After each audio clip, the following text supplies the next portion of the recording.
Gwadar port کی توسیع، نئی تجارتی پیش رفت۔ پاکستان کے شاندار معاشی مستقبل کا ایک اور اشاریہ۔ السلام علیکم، پیش خدمت ہے رپورٹ 89.4 سنو FM۔ میں ہوں فرحت عباس شاہ۔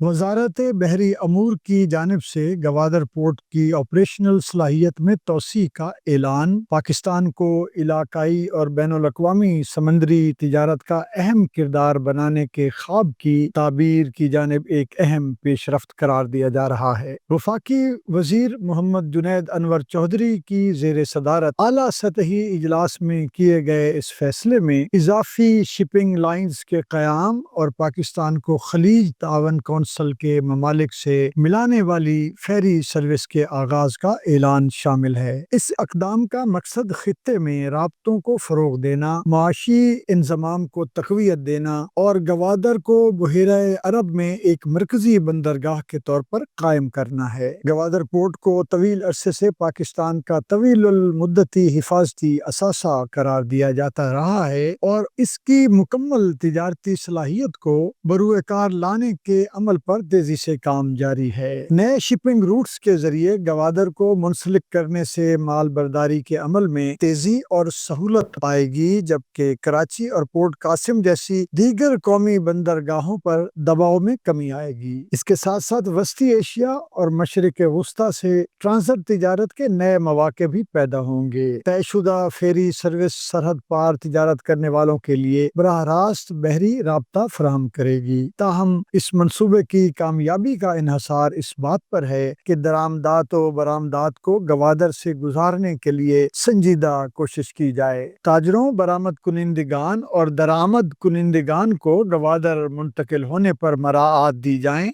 حکومت کی جانب سے پیش کی جانے والی تجاویز میں درآمدات و برآمدات کو گوادر سے گزارنے کے لیے سنجیدہ کوشش کی جائے۔ تاجروں، برآمد کنندگان اور درآمد کنندگان کو گوادر منتقل ہونے پر مراعات دی جائیں، جیسے ٹیکس میں نرمی، بندرگاہی فیس میں کمی اور کسٹمز کے آسان اقدامات شامل ہیں۔ اس منصوبے پر کام کرنے والے ماہرین کا خیال ہے کہ گوادر کو صرف فعال ہی نہیں بلکہ علاقائی سطح پر غالب بنانے کے لیے زمینی اور ریل رابطے کو بہتر بنانا ہوگا اور نجی اور سرکاری شراکت داری سے سرمایہ کاری اور تکنیکی مہارت حاصل کرنا ضروری ہوگا۔ عالمی سرمایہ کاروں اور شپنگ کمپنیوں کے اعتماد کے لیے محفوظ اور مستحکم ماحول بھی کلیدی حیثیت رکھتا ہے۔ گوادر اب کوئی مستقبل کا خواب نہیں بلکہ ایک موجودہ موقع ہے جسے دانش مندی اور حکمت عملی سے بروئے کار لانا لازم ہے، کیونکہ علاقائی روابط اور معاشی ترقی کے ثمرات اس قدر اہم ہیں کہ انہیں ضائع نہیں ہونے دیا جا سکتا۔ پاکستان زندہ باد۔